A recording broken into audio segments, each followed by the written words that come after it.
Kawawa naman mga guys yung bike ni boss. Oh, tingnan ninyo ho. Ayan, napabayaan.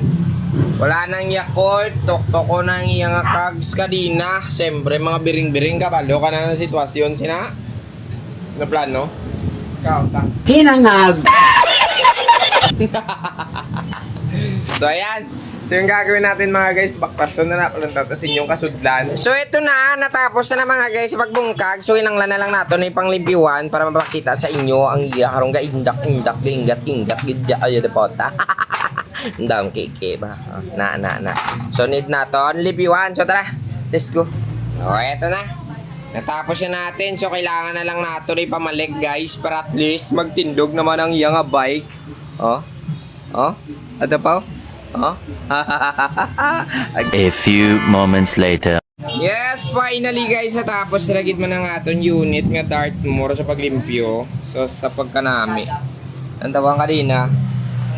Yun, panalo. So ayan, hanggang dito na lang tayo. God bless. Thank you.